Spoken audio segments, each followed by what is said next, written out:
अस्सलाम वालेकुम।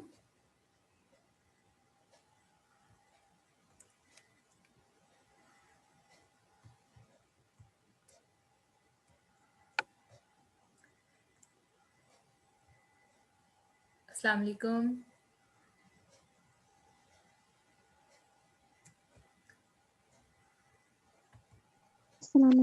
जी, ओके।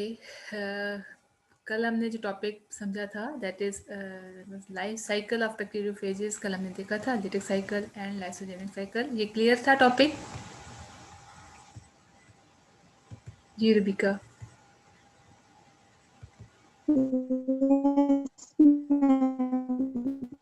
जी, आपकी आवाज़ क्लियर नहीं आ रही। क्लियर था? अच्छा, अब आज का जो हमने टॉपिक स्टार्ट करना है वो है क्लासिफिकेशन ऑफ वायरसेस, यानी कि वायरसेस कितनी तरह के हैं और उनसे क्या कोई स्पेशल किस्म की डिजीजेस जो कॉमन है हमारी इर्द गिर्द पाई जाती हैं लोगों में मोस्टली। ठीक है, आज हम ये देखते हैं। तो सबसे पहले हमने ये देखना है कि वायरस की क्लासिफिकेशन हम किस बेस पे करते हैं। ठीक है, मेरी आवाज़ आ रही है ना सबको?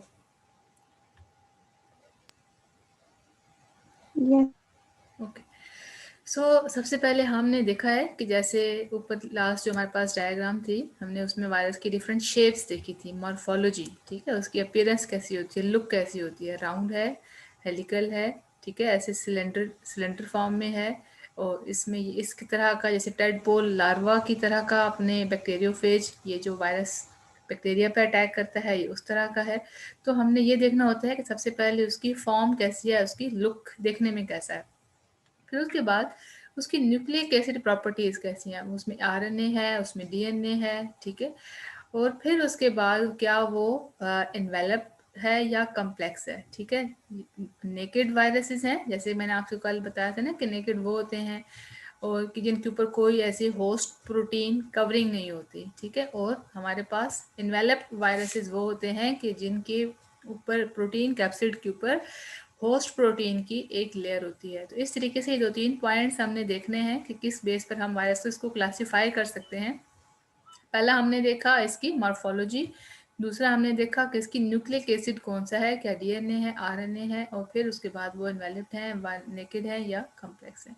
सो on the basis of morphology viruses are classified. अब देखें ना, मॉर्फोलॉजी हमने अभी डायग्राम्स में देखी है, कुछ रॉड शेप्स हैं, कुछ स्फेरिकल हैं, अब साथ में इनके एग्जांपल्स भी गिवन है, ठीक है। कि रॉड शेप कौन सा है, टीएमवी, और स्फेरिकल कौन सा है, पोलियो वायरस है। ये टीएमवी है, टोबैको मोज़ेक वायरस, ठीक। और उसके बाद जो हमारा बैक्टीरियोफेज अभी हमने ये ऊपर देखा है, जो बैक्टीरिया में डेवलप करते हैं, so this are like tadpole. Tadpole larva होता है जो कि फ्रॉग्स वगैरह में उनकी एम्ब्रियोस के बाद की जो स्टेजेस होती हैं, यानी कि जो डेवलपमेंट का एक स्टेज होता है टेडपोल, उसमें सिर्फ एक हेड होता है और एक टेल नज़र आ रही होती है उस टाइम पर। अच्छा, आज हमारा जो ये नेक्स्ट टॉपिक है that is some viral diseases. किस किस्म की डिजीजेस हैं जो हम अक्सर देखते होते हैं और वो वायरस की वजह से हो सकती होती हैं। अच्छा, कुछ चीज़ें आपने देखी होंगी, ये स्मॉल पॉक्स यानी कि चीचक, जिसे हमारी अब कॉमन लैंग्वेज में से कहते हैं, और लेकिन ये मतलब काफ़ी हद तक अभी ख़त्म हो चुकी है, लेकिन फिर भी और इसके वायरस के होने का चांस। ये हर्पिस सिम्प्लेक्स है, आप ये देख रहे हैं, ये लिप्स के साथ ऐसे एरिया रेडनेस है। फिर ये मीजल्स, जिसे आप आम जबान में खसरा कहते हैं। मम्प्स, ये देख रहे हैं आप, ये गर्दन नेक के पास के रीजन थोड़ा सा ये स्वॉलन है, लिम्फ नोड भी इसमें स्वॉलन हो जाते हैं, ठीक है। और उसके बाद पोलियो वायरस जो सबसे ख़तरनाक है, यानी कि ये छोटे बच्चों में उनकी ये जो स्पाइनल कॉर्ड के रीजन होता है, ये वहाँ पर जाकर वायरस ग्रो करता है और लेग्स को हमेशा के लिए ऐसे कह सकते हैं कि उनकी फंक्शन ख़त्म हो जाता है। तो ये हमने थोड़ा सा डिस्कस करना है कि स्मॉल पॉक्स का वायरस कैसा वायरस है, ठीक है, और ये कब डिजीज़ सामने आई और ये कैसे अब दुनिया से काफ़ी जगहों से ये ख़त्म हो चुकी है, रेडिकेट कर दी गई है, ठीक है, वैक्सीन की हेल्प से। So small pox which is caused by pox viruses, ठीक है। और इसका डीएनए का इन्वेलप्ड वायरस है, यानी कि ये होस्ट की प्रोटीन से ही अपने आप को कवर कर लेता है। डीएनए है इसके अंदर, डीएनए, और ये इन्वेलप्ड वायरस है। इस एंशियंट डिजीज, बहुत पुरानी वक्तों की डिजीज है, which is known to have occurred in as epidemic in the China as early as 12th century BC, ठीक है। इनके चाइना के रीजन में ही देखिए ना, ये जो एपिडेमिक होता है और पेंडेमिक है, पेंडेमिक होता है through out the world, epidemic होता है यानी कि एक खास ही रीजन में ही, एक खास स्पेसिफिक इलाके में इसका फैल जाना। तो this was like an epidemic in China. ये 12th century BC before Christ, ठीक है, कवल मसीह जिसे कहते हैं हम उर्दू में। So until the early 20th century, 20 century के शुरू में, यानी कि जो हमारा ये 1910, 1901, 1920 तक का जो टाइम पीरियड था, small pox was a common disease through out the world, काफ़ी सारे लोगों में हो जाती थी। इन स्मॉल पॉक्स, अच्छा इस बीमारी में होता क्या है, raised fluid filled vesicles are formed on the body, जिस्म पे थोड़े से ऐसे उठे हुए और फ्लूइड फिल्ड जिनके अंदर लिक्विड होता है, ऐसे ना थोड़े से दाने या इस किस्म की कोई बॉडी के ऊपर ना कोई स्ट्रक्चर्स बन जाते हैं, विच बिकम पस्ट्यूल्स लेटर ऑन। उसके बाद वो थोड़े से मज़ीद सुर्ख हो जाते हैं एंड फॉर्म पिटेड स्कार। तो फिर जब उनके अंदर से लिक्विड खुश्क हो जाता है तो वो वहाँ पर ऐसे जिनके ऊपर एक छोटा सा ब्लैक कलर का निशान, पिट, ठीक है, स्कार, जख्म के निशान को कहते हैं। और जिस जगह पर ये ऐसे वेजिकल होता है, फ्लूइड फिल्ड वेजिकल होता है, खुश्क होने के बाद वो एक स्कार, जख्म की नुमा का निशान छोड़ देता है, उस जगह को कहते हैं, उस स्कार को कहते हैं दी पॉक्स। ठीक है, बात क्लियर है, समझ आ रही सबको? जी स्टूडेंट, समझ आ रही है ना मेरी बात की? Yes ma'am. स्मॉल पॉक्स के वाले से हम जो चीज़ पढ़ रहे हैं। ओके, बाय 1950, अभी हम बात कर रहे थे अर्ली 90s की। अब देखिए आधी सेंचुरी गुजर गई है, हाफ सेंचुरी के बाद by 1950s immunisation and other control measures had largely decrease the danger. मतलब जाहिर है कि थोड़ा जैसे ही बीमारी में थोड़ी सी इम्प्रूवमेंट आई, टेक्निक्स आई, स्ट्रेटजीज आई, तो बीमारी को कंट्रोल कर लिया गया। But it is still present in the third world countries. Third world countries वो हैं कि जो डेवलप्ड नहीं हुई अभी तक, वहाँ पर बहुत पॉवर्टी और उसमें डिजीज़ बहुत ज़्यादा हैं, ठीक है। जैसे कुछ ख़ास कंट्रीज़ हैं अफ्रीकन या इस किस्म के इलाके हैं कि जहाँ अभी तक बेसिक नीड्स भी प्रोवाइडेड नहीं की गई, ठीक है। तो उधर ये अभी भी डिजीज़ है, पाई जाती है, where many people are affected, बहुत से लोग मुतासर हो जाते हैं। In 1980 it was declared by World Health Organization that smallpox has been eradicated from the world, की दुनिया से स्मॉल पॉक्स ख़त्म किया जा चुका है। अच्छा, मैं आपको ये दिखा देती हूँ कैसा होता है स्मॉल पॉक्स। स्मॉल पॉक्स के पेशेंट कैसे होते हैं।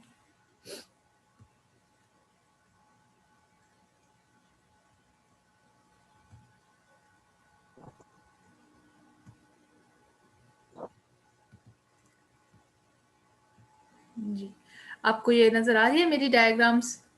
ये स्क्रीन शेयर हो रही है आपसे? जी, देख रहे हैं आप फ्लूइड फिल्ड वेसिकल्स, ठीक है। और इस तरह से ये चेहरे पे ये बड़ा पेनफुल टाइम पीरियड था जिस वक्त ये डिजीज हो जाती थी लोगों को, ठीक है। ये आप देख रहे हैं इस तरह से ये इस किस्म के मसाइल। अब ये देखें, अब ये पिटेड स्कार, ये एक ब्लैक कलर का निशान है और फिर ये स्कार ऊपर छोड़ जाता है। So this was all about, this is all the pictures of the different types of patients, those who were affected by smallpox. अच्छा, अब अगला है हर्पीज सिम्प्लेक्स। आप हर्पीज सिम्प्लेक्स की अगर आपने ये डायग्राम देखें तो इसमें आपको नज़र आ रहा है कि ये लिप्स के रीजन के पास ये थोड़ा सा एरिया इफेक्टेड है, ठीक है। इसमें क्या होता है इस डिजीज में, हर्पीज वायरस, ये भी DNA वायरस है responsible for this disease. It is naturally occurring disease of the mankind. In this vascular lesions in the epithelial layers of ectodermal tissues are form. देखिए, हमारी स्किन की दो layers होती हैं, ectodermal and endodermal, ठीक है। और ये उसकी एपिथेलियल लेयर्स यानी कि स्किन की जो मुख्तलिफ लेयर्स के दरमियान वहाँ पर लीजन्स जैसे जख्म रेड कलर के निशान बन जाते हैं। ये देख रहे हैं आप, यहाँ पर हर्पीज सिम्प्लेक्स नजर आ रहा है। Most commonly this disease occur in the mouth, on the lips and the other skin side, यानी कि जो सॉफ्ट एरियाज हैं स्किन के और मोस्ट कॉमनली लिप्स हो, ऐसी उनके इर्द गिर्द के रीजन में ये प्रॉब्लम हर्पीज सिम्प्लेक्स हो सकता है। DNA का ये वायरस है, DNA इसके अंदर है, ठीक है। बात समझ आ गई? Okay, so next is influenza. आपको नाम से शो हो रहा है फ्लू, ठीक है, इससे होता है और ये काफ़ी कॉमन है, डिजीज़ है और ये इन्वेलप्ड RNA वायरस है, ठीक है। ये बात आपने ध्यान में रखनी है कि इन्फ्लुएंजा इज RNA वायरस, पहली दो DNA है फिर RNA है और ये काफ़ी कॉमन वाइड स्प्रेड डिजीज़ है। एक से दूसरी जगह, एक से दूसरे इंसान को ये लग भी जाती है क्योंकि ये जो स्लेवा के पार्टिकल्स या इस तरीके से वो छींकने वगैरह से, स्नीजिंग से, कफिंग से वो दूसरे बंदे तक ट्रांसफ़र हो सकती है।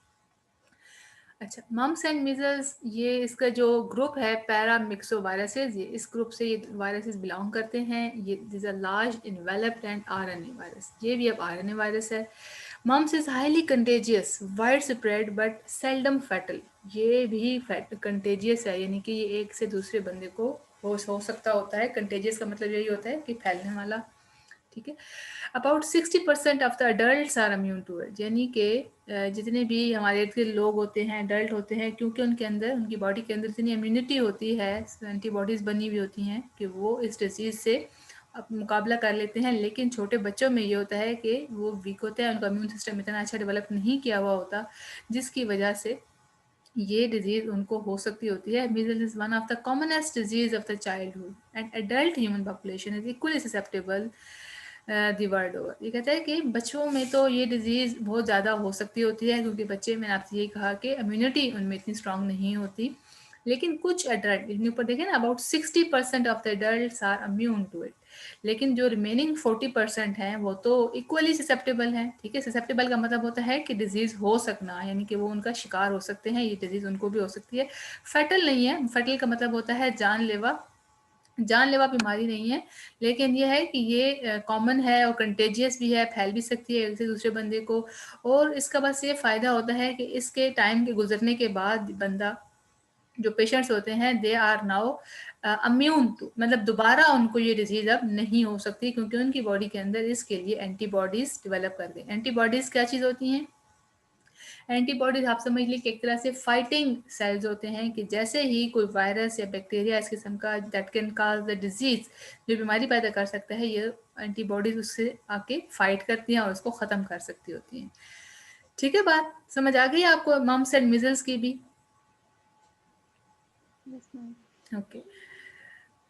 तो देन इज पोलियो, पोलियोमिलाइटिस इसका पूरा प्रॉपर नेम है। It is caused by polio virus, it is found all over the world. अच्छा, यहाँ पर तो ये कह रहा है कि ऑल ओवर द वर्ल्ड है, लेकिन काफ़ी सारी कंट्रीज़ में ये ख़त्म की जा चुकी है। क्यों? क्योंकि इसके जो फैलने का तरीका होता है, ये हमेशा जो ये पानी जो इस्तेमाल होता है, उसमें अगर कोई ये वायरस के ख़दशा हो कि वायरस वहाँ से उस पानी में मौजूद है, और वही पानी इस्तेमाल करने से ये वायरस फैल सकता है। और ये कंटामिनेटेड, यानी कि गंदा पानी पीने से, गंदे पानी के इस्तेमाल से ये वायरस फैलता चला जाता है, और ये दूसरे इलाके के लोगों को भी इफेक्ट कर सकता है।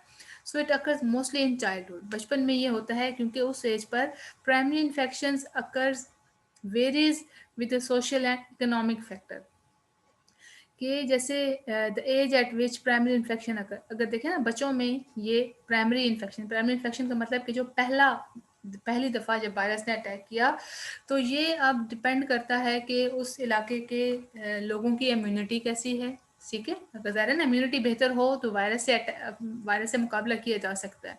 अगर इम्यूनिटी ही सही स्ट्रांग नहीं है, वो एरिया अच्छा साफ सुथरा नीट एरिया नहीं है, उन लोगों की हेल्थ कंडीशन ऐसी नहीं है कि वो उस मुकाबला कर सकें, तो ये एकदम से ये वायरस जो है ये अटैक कर जाता है, और वो लोग उस एरिया के मतलब इस वायरस से सारी उम्र के लिए, बच्चे जब जैसे वो फिर बड़े होते हैं, तो उनकी वो लेग्स की एक्टिविटी या हरकत होना वो काफ़ी हद तक डैमेज हो जाती है। अच्छा, polio virus are smallest known virus, ये मल्टीपल चॉइस के हिसाब से आपने ये देखना है कि सबसे छोटा वायरस साइज में polio virus, and they contain RNA in spherical capsid, ये भी आरएनए, यानी कि लास्ट 3 जो आपने डिजीज पढ़ी हैं, डिजीज आल इनके जो वायरसेस हैं दे आर आरएनए वायरस। अच्छा, अब आप ये डायग्राम में आप देख सकते हैं स्मॉल पॉक्स, जैसे कि अभी हमने डायग्राम में भी देखा था, ये हर्पीज यानी कि लिप्स के पास की रीजन, मम्स ये जो आप इसको ये आपको देख रहे हैं कि स्वेलिंग नज़र आ रही है गले और कान के करीब के रीजन में, और ये भी मीजल्स है, ये देख रहे हैं, ये खसरा, ये पूरी बॉडी पे ऐसे थोड़े से रेड कलर के ये निशानात बन जाते हैं। So this was all viruses and their types and their disease causing. अगला जो पूरा ग्रुप हम स्टडी करने जा रहे हैं, ठीक है, this is retro viruses. Retroviruses क्या होते हैं, इसको हम देखते हैं अभी कि आरएनए ट्यूमर वायरसेस। अच्छा, जितने भी ट्यूमर ट्यूमर क्या कहते हैं इसको, उर्दू में आप इसको कह लें गिल्टी समझ लें, ठीक है, एक थोड़ी सी जगह पर जो स्वेलिंग हुई पड़ी होती है, दिस इज कॉल्ड ट्यूमर। तो वो जो वायरसेस होते हैं ट्यूमर काजिंग, उनमें हमेशा आरएनए ही होता है, और इनके बारे में काफ़ी अरसे से इंफॉर्मेशन है, और ये नेचर में हर जगह पर पाए जाते हैं, और ये मुख्तलिफ किस्म के एनिमल्स में, ठीक है, this are also associated with tumour production. Tumour मैंने आपको बताया गिल्टी बनाते हैं in a number of animals species like fowl, rodents and the cats, यानी कि ये आप देख रहे हैं गुलहरी, कैट्स वगैरह में, ये इन तमाम एनिमल्स में भी ये डिजीज काज कर सकते होते हैं। The most familiar of the virus is human immuno deficiency virus. अच्छा, अब जो सबसे ज़्यादा मशहूर वायरस है इस ग्रुप का, दैट इज़ HIV, और ये क्या काज करता है, ये आपको भी पता है, ये एड्स काज करता है, एक्वायर्ड इम्यून डेफिशिएंसी सिंड्रोम। अच्छा, ये इसको क्या ये नाम दिया गया है, अगर हम इसको नाम से समझने की कोशिश करें तो बड़ा सिंपल है, इम्यून डेफिशिएंसी, ठीक है। अगर आप इस वायरस को भी देख लें तो H फॉर ह्यूमन और I इम्यूनो, और ये वायरस तो V वायरस के लिए इम्यूनो डेफिशिएंसी, यानी कि वो वायरस जो उस पूरे बंदे का इम्यून सिस्टम को डैमेज कर देता है, यानी कि बॉडी के अपने अंदर का जो सिस्टम है, जो बॉडी को स्ट्रेंथ प्रोवाइड कर रहा है against any kind of antigen, antigen के जो बॉडी पे बाहर से कोई फॉरेन पार्टिकल अटैक कर रहा है, अगर वो आता है, इम्यून सिस्टम स्ट्रांग है, तो वो वाला एंटीजन यानी कि वायरस या बैक्टीरिया वो मर जाते हैं, वो ख़त्म हो जाते हैं, बॉडी में कोई डिजीज़ नहीं होती। लेकिन अगर अपना इम्यून सिस्टम ही स्ट्रांग नहीं है तो क्या होगा, हर किस्म की वो वायरस, वो बैक्टीरिया के जो एक नॉर्मल बंदे को कुछ नहीं कह सकता, यानी कि नॉर्मल बंदा उससे बच जाता है, इस पेशेंट में हर वो इन्फेक्शन बहुत प्रॉब्लम, हाई लेवल का मसला, हाई लेवल की डिजीज काज हो जाती है। तो ये इम्यूनो डेफिशिएंसी सिंड्रोम, सिंड्रोम हमेशा वर्ड डिजीज या बीमारी के लिए इस्तेमाल होता है, ठीक है। अच्छा, अब ये इनके वायरसेस के बारे में क्या ऐसी ख़ास बात है, क्यों इनको रेट्रो वायरसेस कहा जाता है, इसमें आप एक ख़ास एंजाइम पढ़ेंगे, रिवर्स ट्रांसक्रिप्टेज, ठीक है। इसको हम अभी समझते हैं कि ये वर्ड क्या है रिवर्स ट्रांसक्रिप्टेज, और इनकी अपनी क्या स्पेशलिटी है। ये सिंगल, आपको पता है कि आरएनए हमेशा single strand, DNA double strand होता है डीएनए का, आरएनए सिंगल स्ट्रैंड होता है। अब ये जो ग्रुप है रेट्रोवायरसेस का, आपने दो चीज़ें याद रखनी है, एक तो इनमें आरएनए है और ये ट्यूमर काजिंग वायरसेस हैं, ठीक है, विच आल्सो इंक्लूड रेट्रोवायरसेस, यानी कि ओंको यानी कैंसर, ओंको ओंकोलॉजी हमेशा कैंसर की स्टडी को आप कहते हैं ओंको वायरसेस, यानी कि जो वायरस कैंसर काज करते हैं। ये कैसे होते हैं, स्फेरिकल इन फॉर्म होते हैं, यानी कि गोल थोड़ा से होते हैं, about 100 nanometre in diameter and enveloped by the host plasma membrane. जैसे हमने इन्वेलप की डेफिनेशन देखी थी ना, कि इन्वेलप वायरसेस क्या होते हैं, कि जिनका जो पूरा कवरिंग होता है, प्रोटीन कैप्सिड होता है, that is also covered by host plasma membrane. So ये इनकी अपनी अब स्पेशलिटी हो गई, आरएनए है इनके अंदर, ट्यूमर वायरसेस हैं, इनको रेट्रोवायरस कहा जाता है, ओंको वायरसेस भी कहा जाता है, ठीक है। अच्छा, अब इसमें इन्वेलप्ड भी हैं ये। फिर उसके बाद ये कहते हैं कि although a few retroviruses are non-specific that they can infect any cell, most of them can infect only the host cell that possess required receptor। अच्छा देखिए, अब क्या होता है कि जैसे आपने देखा था ना कि लिटिक साइकिल में वायरस आके बैक्टीरिया के ऊपर एक ख़ास पॉइंट पर जहाँ कोई रिसेप्टर पाया जाता है वहाँ पर आके अटैच करते हैं। तो रिसेप्टर का मतलब क्या होता है, दैट इज काजिंग स्पेसिफिसिटी, यानी कि कोई खास एरिया है, कोई खास मखसूस पॉइंट है जिसकी जगह पे आगे वायरस अटैच हो रहा है। अगर तो viruses they are not specific, they can attach at any point on their host organism, host की बॉडी पे वो कहीं पे भी आके अटैच हो सकते हैं, लेकिन अगर तो वो स्पेसिफिक हैं, तो ये कह रहा है कि ये जो रेट्रोवायरसेस हैं, they most of them can infect only the host cell, वो सिर्फ उन्हीं होस्ट सेल को इन्फेक्ट करेगा that possess required receptor. In the case of AIDS, अच्छा एड्स का पूरा टॉपिक है, अभी हम इसको पढ़ेंगे, ठीक है। कहते हैं कि एड्स के केस में host cell possess a receptor, host cell में एक रिसेप्टर भी पाया जाता है that allows the viral adsorption. उसी पॉइंट की वजह से ही तो वायरस आके अटैच करता है ना, आपने ऊपर पढ़ा था कैसे पहले अटैचमेंट होती है, एड्सॉर्प्शन होती है, उस जगह पे आके एक ज्वाइंट सा बन जाता है, ठीक है, and penetration of several type of leucocytes and tissue cell. फिर वहाँ से क्या होता है कि वहाँ से हमारे ल्यूकोसाइट्स कहते हैं वाइट ब्लड सेल्स को एंड टिश्यू सेल्स को, होस्ट सेल के पास रिसेप्टर सेल्स हैं दैट अलाउज वायरल एड्सॉर्प्शन, यानी कि वायरस आके अटैच भी कर रहा है, वायरस का डीएनए एंटर भी हो रहा है, और वहीं से दूसरे बॉडी के ल्यूकोसाइट्स, वाइट ब्लड सेल्स और दूसरी बॉडी के, अपनी ही बॉडी के दूसरे सेल्स जो है ना, वो वहाँ से मूव करना शुरू कर देते हैं। अच्छा, अब इन रेट्रोवायरसेस की एक और स्पेशलिटी क्या है, they contain a specific enzyme called reverse transcriptase. ठीक है, रिवर्स ट्रांसक्रिप्टेज का रिवर्स आपको मतलब पता है कि ये वर्ड अपोजिट के लिए इस्तेमाल करते हैं हम। और नॉर्मली ट्रांसक्रिप्शन एक प्रोसीजर होता है ट्रांसक्रिप्शन, उसमें क्या होता है कि डीएनए से आरएनए हमारा बनता होता है। ठीक है, डीएनए से आरएनए की formation, this is called transcription. अब मैं रिपीट कर रही हूँ, फ्रॉम डीएनए, जैसे ही मतलब जाहिर है ना हमारे बॉडी में अक्सर जहाँ पर कुछ भी डीएनए से, जाहिर है हमारा डीएनए कंट्रोलिंग और बॉडी है, तमाम बॉडी के फंक्शंस के लिए, तमाम बॉडी के स्ट्रक्चर मेकिंग के लिए। तो डीएनए के अंदर जो भी इंफॉर्मेशन होती है, पहले उसको मैसेंजर आरएनए बनाया जाता है, मैसेंजर आरएनए से देन जो इन्फॉर्मेशन होती है उसको प्रोटीन की सिंथेसिस के लिए उसको इस्तेमाल किया जाता है। आपने वो पढ़ा था ना, ribosomes are attached with the messenger RNA. तो मैसेंजर आरएनए और राइबोसोम मिलकर प्रोटीन की सिंथेसिस कर रहे होते हैं। तो अब जाहिर है इनके अंदर आरएनए है, तो आरएनए मतलब because these are RNA viruses, so they contain reverse transcriptase. तो ये क्या कर सकते हैं, which can convert a single stranded RNA genome into double stranded DNA, double stranded viral DNA. तो ये क्या करते हैं, ये आरएनए से पहले डीएनए बनाते हैं। ठीक है, ये बात समझ आ गई आपको तीनों को?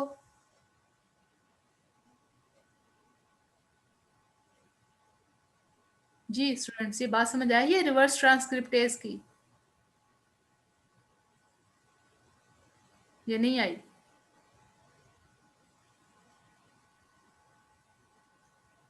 मेरी आवाज आ रही है?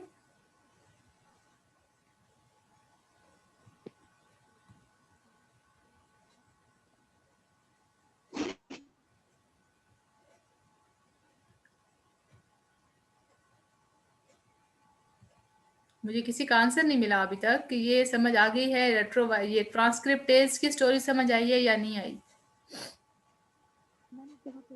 अच्छा, मैं फिर बता देती हूँ। मैम एक बार फिर से बता दें अच्छा अच्छा अच्छा, ठीक है।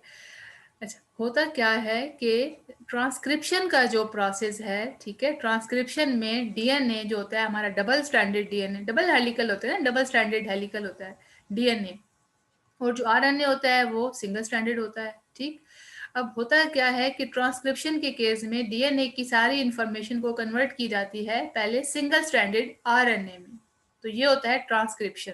ठीक, रिवर्स ट्रांसक्रिप्शन क्या होगा कि जब आरएनए को कन्वर्ट किया जाएगा डीएनए में, ऐसा ही है ना? ठीक, रिवर्स ट्रांसक्रिप्शन क्या होगा, रिवर्स ट्रांसक्रिप्शन क्या होगा, आरएनए से डीएनए का बनना। सिंपल ट्रांसक्रिप्शन क्या होता है, डीएनए से आरएनए बनना।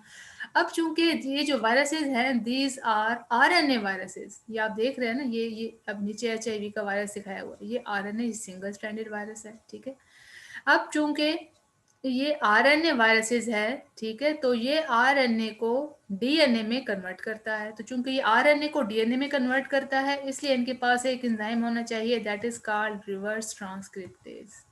ये एक एंजाइम इनके पास प्रेजेंट है that is called reverse transcriptase. क्यों, मैं आपको दोबारा बता देती हूँ, क्योंकि ये आरएनए को डीएनए में कन्वर्ट करते हैं। अब बात समझ आ गई?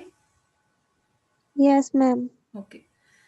अच्छा, अब क्या होता है कि not only this DNA can infect host cell, but it can also be incorporated into the host genome as a provirus that can be passed on to the progeny cell. अब देखिए ना, पहले इसके अंदर आरएनए था, फिर इससे DNA बन गया। ठीक, अच्छा चले हम ये अगले डायग्राम में भी ये चीज देख लेते हैं। ये देखिए, ये है वायरल आरएनए। ठीक है, आरएनए है, ये ऐसे ही है ना, सिंगल स्ट्रैंडेड, सिंगल स्ट्रैंडेड ये है, ये डबल नहीं है, ये सिंगल स्ट्रैंडेड है। आरएनए जैसे ही बॉडी में आता है, ठीक है, अब ये ना पूरा एचआईवी का ही साइकिल दिखा रहे हैं आपकी बुक में कि कैसे एचआईवी ह्यूमन बॉडी के अंदर आके उसको डिजीज काज करती है। ये वायरस का आरएनए है, तो ये क्या होता है कि इस एंजाइम की वजह से, रिवर्स ट्रांसक्रिप्टेज की वजह से ये रिवर्स ट्रांसक्रिप्शन करती है, यानी कि ये आरएनए को डीएनए में कन्वर्ट करती है। यहां से ये बात समझ आ गई है, आरएनए को डीएनए में कन्वर्ट कर दिया। अब क्यों ये काम क्यों होता है, क्यों डीएनए में कन्वर्ट करते हैं? वो कहते हैं कि डीएनए के कन्वर्ट करने की दो रीजंस होती हैं। पहली तो वजह ये होती है कि वो डीएनए, ये जो होस्ट सेल है, ठीक है, जिस भी इंसान के अंदर, एनिमल के अंदर ये वायरस आ गया है, उस ऑर्गेनिज्म में तो डीएनए है ना, उस ऑर्गेनिज्म में तो आरएनए नहीं है। अब वो जो ऑलरेडी डीएनए है, ये डीएनए उसके डीएनए का हिस्सा बन जाता है। अब समझ आई?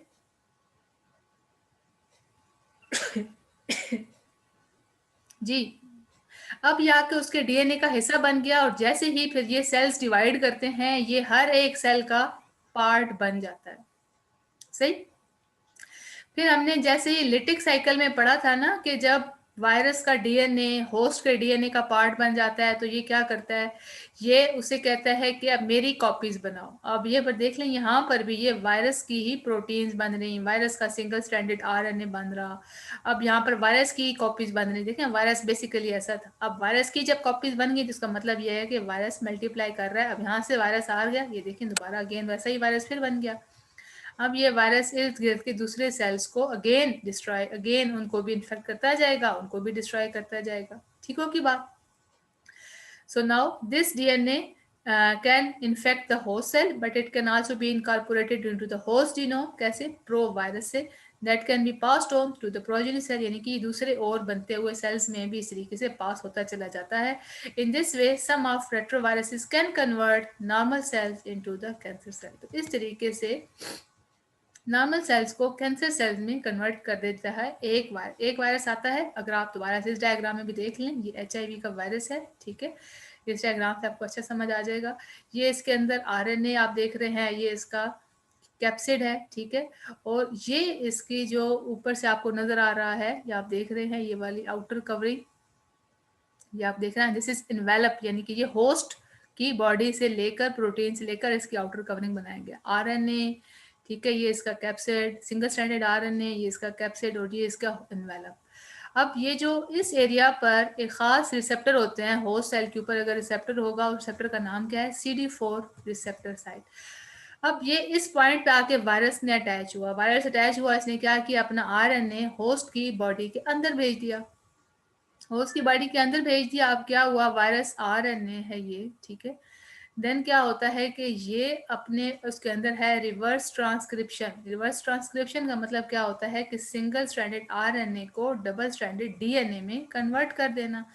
अब डीएनए में कन्वर्ट इसलिए किया जाता है so that it can be incorporated into the host genome, ताकि होस्ट के डीएनए के साथ आके ऐड हो जाए, पहली तो बात ये, और फिर दूसरे सेल्स को भी ट्रांसफर किया जा सके।